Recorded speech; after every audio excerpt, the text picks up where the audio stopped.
ابن زید اور شمر خیموں میں داخل ہوئے اور اہل بیت کی شہزادیوں کی چادریں چھیننے کی کوشش کی گئی۔ حضرت زینب نے فرمایا ہم رسول اللہ کی بیٹیاں ہیں۔ حضرت زینب، حضرت شہر بانو، حضرت زین العابدین کو ایک اونٹ پر باندھا گیا اور اسی طرح باقیوں کو بھی اونٹوں پر باندھا۔ آگے آگے سر نیزوں پہ جا رہے ہیں۔ امام زین العابدین جو کہ 14 سال کے تھے اور بیمار تھے، ان پر غشی طاری ہو گئی۔ حضرت زینب کے آنسو جاری ہو گئے اور حضرت امام حسین علیہ السلام کی لاش پہ کھڑی ہو کر مدینہ کی طرف منہ کر کے فرمایا یا رسول اللہ یہ دیکھیں آپ کا حسین پڑا ہوا ہے، یا رسول اللہ آپ کا حسین پڑا ہوا ہے۔ ان ظالموں نے ان کے جسم کے اوپر گھوڑے دوڑا دیے ہیں، ان کی ہڈیاں چور چور ہو گئی ہیں۔ یا رسول اللہ آپ کی بیٹیوں کے ہاتھ بندھے ہوئے ہیں۔ توحید اسلام چینل کی ویڈیوز میں ایک بار پھر خوش آمدید۔ معزز سامعین السلام علیکم ورحمۃ اللہ وبرکاتہ۔ جیسا کہ آپ سب کو پتہ ہے محرم کا مہینہ ہے۔ آج کی اس ویڈیو میں ہم ایک انتہائی اہم موضوع پر بات کریں گے، یعنی واقعہ کربلا۔ میری گزارش ہے کہ کہیں اگر ضبط کا دامن ہاتھ سے چھوٹ جائے تو پیشگی معافی کا طلبگار ہوں۔ ہم ذکر کریں گے حضرت امام حسین علیہ السلام کس کے کہنے پر کوفہ کے لیے نکلے تھے، مسلم بن عقیل کو کوفہ کیوں بھیجا تھا، کن 5 نامور ہستیوں نے یزید کی بیعت کرنے سے انکار کیا تھا، شمر کون تھا اور ابن زید نے ان کو کیوں بھیجا تھا، حضرت امام حسین علیہ السلام نے کون سی 3 شرائط پیش کی تھیں، کربلا میں پانی کیوں اور کب بند کیا گیا، اور حضرت امام حسین علیہ السلام کے پیراہن میں کتنے تیروں، تلواروں اور نیزوں کے سوراخ تھے، اور آخر پہ سیدنا زینب رضی اللہ نے مدینہ کی طرف منہ کر کے کیا فرمایا تھا۔ معزز سامعین، تاریخ انسانی میں عزم و استقلال، صبر، برداشت، بہادری اور دین اسلام میں قربانی اور شہادت کی ایسی مثال کہ جس کو تحریر کرتے ہوئے عقل انسانی معوف ہو جاتی ہے، ظلم کی ایسی داستان، بربریت کی ایسی کہانی کہ جس کو بیان کرتے ہوئے زبان گنگ ہو جائے۔ جی ہاں سامعین، بات ہو رہی ہے واقعہ کربلا کی، جہاں دین اسلام کے پرچم میں کوئی ایسی مثال دنیا پیش ہی نہیں کر سکی، جس کی مثال الفاظ بیان کرنے سے قاصر ہیں، جس کو سمجھنے کے لیے دماغ معوف ہو جاتا ہے، اور دنیا کے بڑے بڑے لکھاری اس کو لکھتے ہوئے لاجواب ہو گئے۔ جی ہاں سامعین، یہ جنگ شخصیات کی نہیں تھی، یہ جنگ نظریات کی تھی، یہ حق و باطل کا معرکہ تھا۔ تاریخ انسانی ایسے واقعات سے بھری پڑی ہے کہ طاقت کے زور پر ہمیشہ انسانیت کا گلا گھونٹ دیا گیا۔ یوں تو اگر دیکھا جائے تو جب بھی عرب میں اللہ کریم نے اپنے نبی کریم صلی اللہ علیہ وآلہ وسلم کے ذریعے اسلام کو عزت دی اور نسل انسانی ایک نئے دور میں داخل ہوئی، تو مخالفین سمجھ گئے کہ اب تیز و تند سیلاب کے آگے بند نہیں باندھا جا سکتا، لہذا عافیت اسی میں ہے کہ اس کو راستہ دے دیا جائے۔ جب سورہ توبہ نازل ہوئی تو اس کی شروع کی 6 آیات میں اللہ کریم نے بہت واضح کر دیا کہ اب اس کے بعد کسی بھی مشرک سے اللہ اور اس کے رسول کی طرف سے کوئی معاہدہ نہیں ہوگا، یا تو تم ایمان لے آؤ اور یا پھر قتل کر دیے جاؤ گے۔ حضرت علی رضی اللہ فرماتے ہیں یہ بہت سخت آیات تھیں۔ یہ وہ واحد سورہ ہے کہ جس کے شروع میں بسم اللہ الرحمن الرحیم نہیں لکھا ہوا ہے، کیونکہ یہ سورت تو خود تلوار لے کر نازل ہوئی، اور اللہ کریم کی طرف سے پہلی مرتبہ اتنی سخت تنبیہ کی گئی، فرمایا کہ بسم اللہ الرحمن الرحیم میں اللہ کریم کے 2 نام رحمان اور رحیم آتے ہیں، اس لیے شروع میں بسم اللہ الرحمن الرحیم نہیں آیا۔ جب مشرکین عرب نے دیکھا کہ اور کوئی حل نہیں ہے تو انہوں نے سر نیچے پھینک دیے، لیکن جب بھی اور جہاں بھی ان کو موقع ملا انہوں نے اپنا زہر ضرور استعمال کیا۔ کبھی وہ منکرین زکوٰۃ کی شکل میں، کبھی وہ لول و فروز کی شکل میں، خوارج فتنہ پرور ہوں یا کوئی جھوٹے نبی کی تشہیر کا معاملہ ہو، وہ کبھی پیچھے نہیں رہے۔ جیسے سینٹ پال نے سید کو تسنیس کا نام دیا، کیونکہ حضرت عیسیٰ علیہ السلام نے تو اللہ کی وحدانیت کا درس دیا تھا، لیکن اس نے لبادہ اوڑھ کر حضرت مسیح کی تعلیمات کو تسنیس میں تبدیل کر دیا۔ اور اسی طرح عبداللہ بن سبا نے ایسا ہی زہر گھولا اور حضرت علی رضی اللہ کے گرد سبائیوں کا جال بچھا دیا۔ یوں مسلمانوں کی خلافت جب ختم ہوئی اور ملوکیت کا آغاز ہوا تو 20 سال امیر معاویہ نے حکومت کی۔ امیر معاویہ کو مشورہ دیا گیا کہ خلافت کے لیے پہلے بہت قربانیاں دی گئیں اور لاکھوں لوگ شہید بھی ہوئے، لہذا آپ اپنی زندگی میں کسی کو ولی عہد نامزد کر کے جائیں۔ شروع میں تو اس نے انکار کیا، لیکن پھر اپنے بیٹے یزید کو ولی عہد مقرر کر دیا، جو کہ اصل میں تاریخ اسلام کا ایک بہت ہی طریق باب ثابت ہوا۔ حسین ابن علی جب اپنے نانا یعنی حضور سرور کائنات صلی اللہ علیہ وآلہ وسلم کے کندھوں پر بیٹھتے تو ان کے لیے سجدہ طویل کر دیا جاتا۔ حضرت اسامہ بن زید بن حارثہ فرماتے ہیں، ایک رات مجھے سرور کائنات صلی اللہ علیہ وآلہ وسلم سے کوئی کام پڑ گیا تو میں رات کے وقت ہی در مصطفیٰ پہ چلا گیا۔ حضور نبی کریم صلی اللہ علیہ وآلہ وسلم چادر اوڑھ کر باہر تشریف لائے اور میری ضرورت پوری کر دی۔ میں نے محسوس کیا جیسے پہلو مبارک میں کوئی ہے، نہ چاہتے ہوئے بھی میں نے عرض کی، یا رسول اللہ صلی اللہ علیہ وآلہ وسلم، پہلو مبارک میں کون ہے؟ تو آپ نبی کریم صلی اللہ علیہ وآلہ وسلم نے چادر کھول دی اور ایک پہلو میں امام حسن اور ایک میں امام حسین علیہ السلام لپٹے ہوئے تھے۔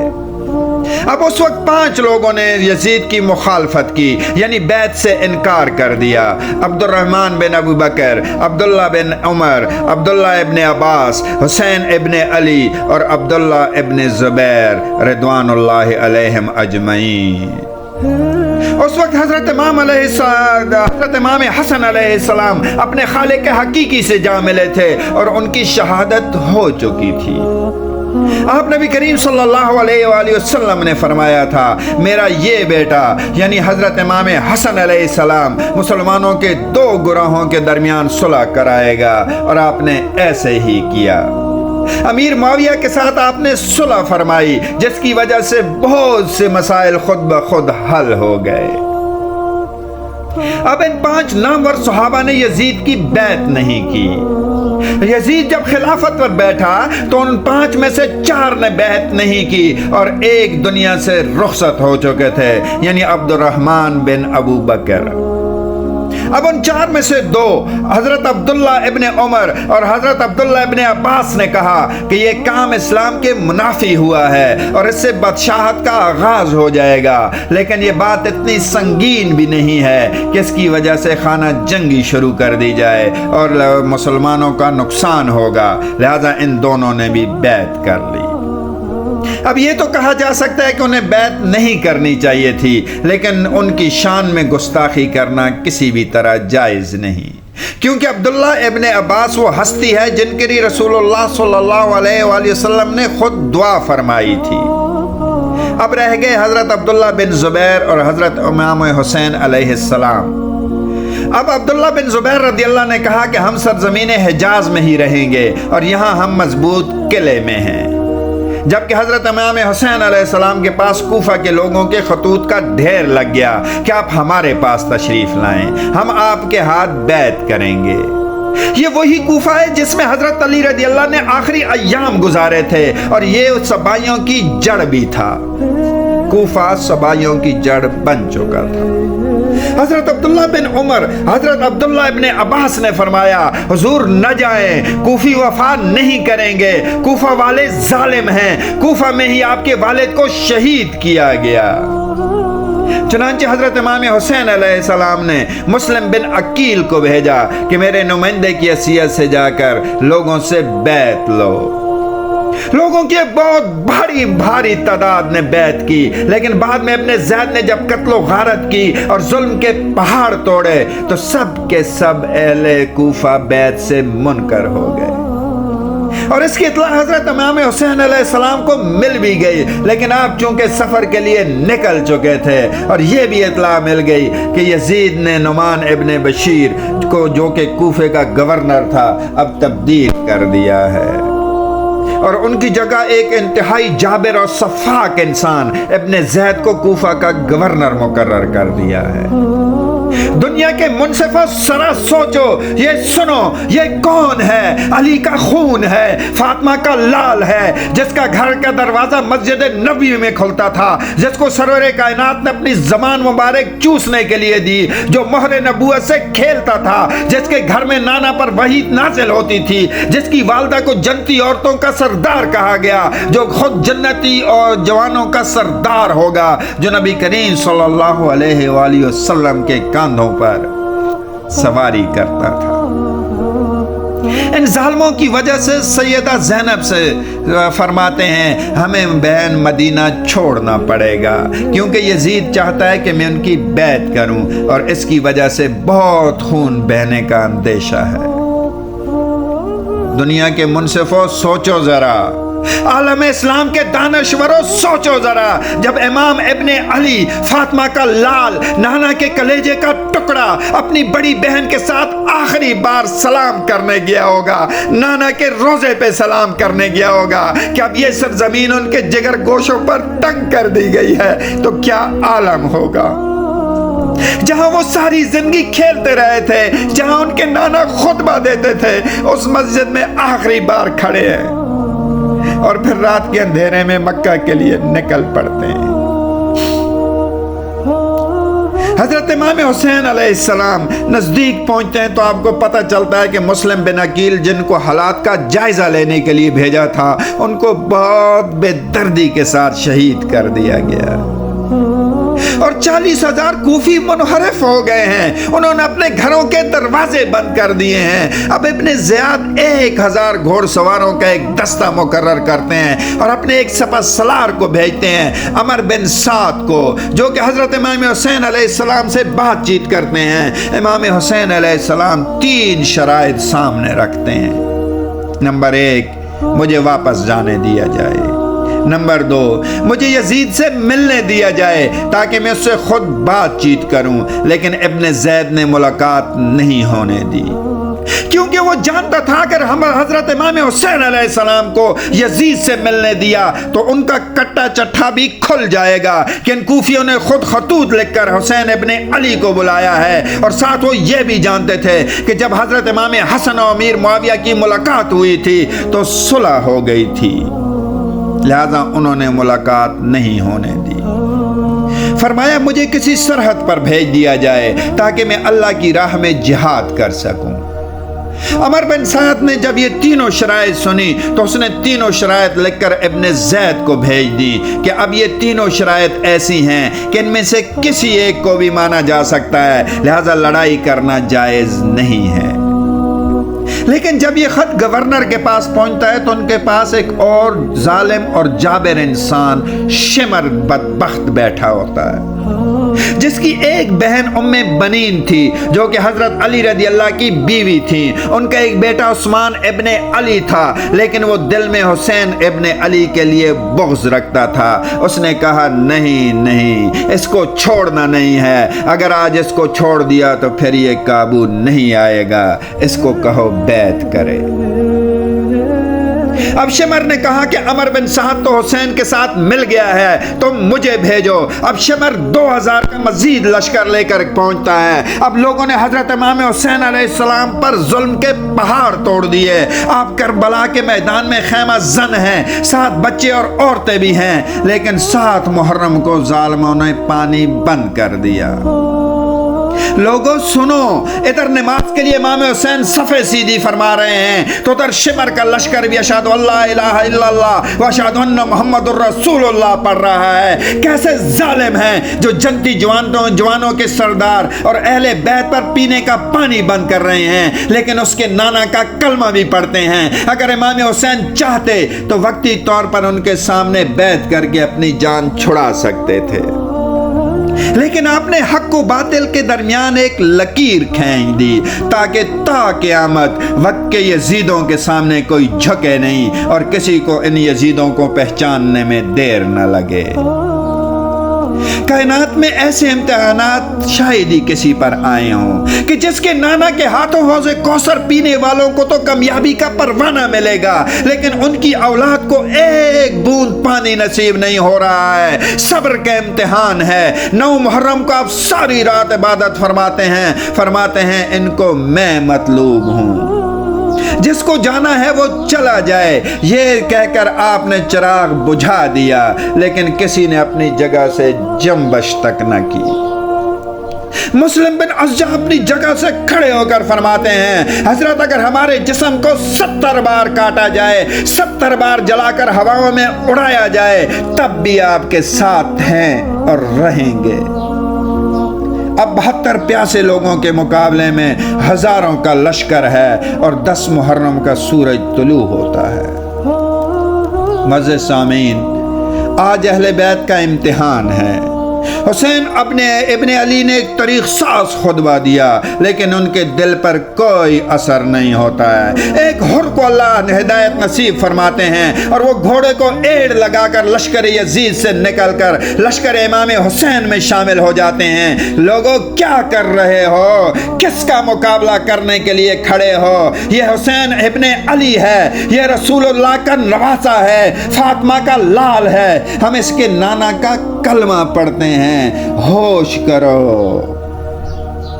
حضرت سیدہ سکینہ اپنے باپ سے کہتی ہیں، مجھ سے 6 ماہ کے ننھے علی اصغر کی پیاس نہیں دیکھی جاتی۔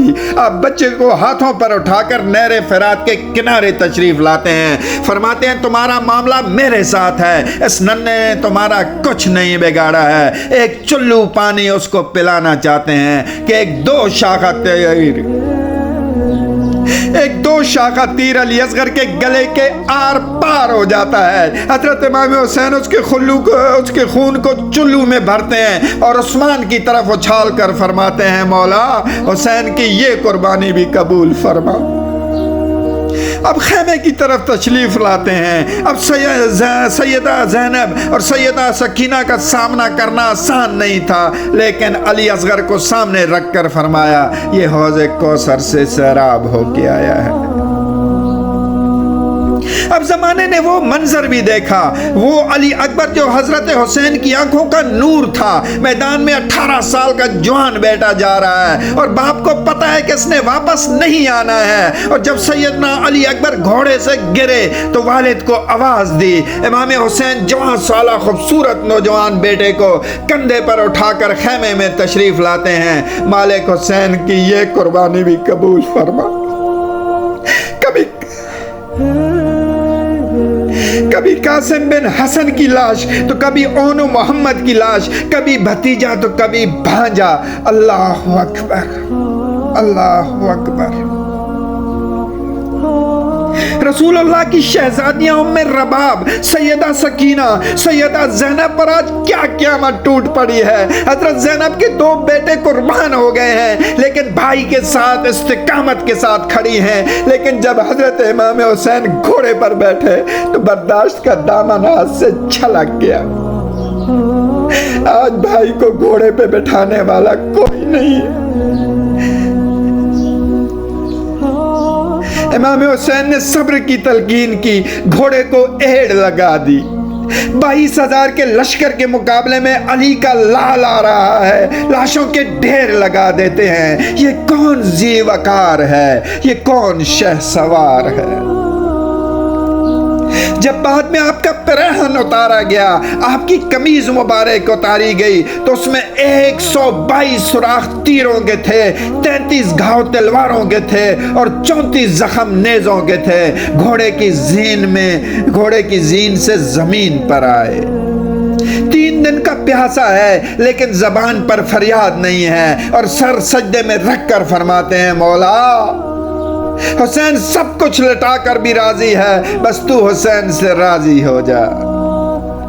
سر مبارک کٹا تو آپ سجدے کی حالت میں تھے اور ظالموں نے سر مبارک نیزے پر اچھال دیا اور سب کے سب سروں کو نیزوں پر اچھال کر خوشیاں منا رہے ہیں کہ ہم جیت گئے ہیں۔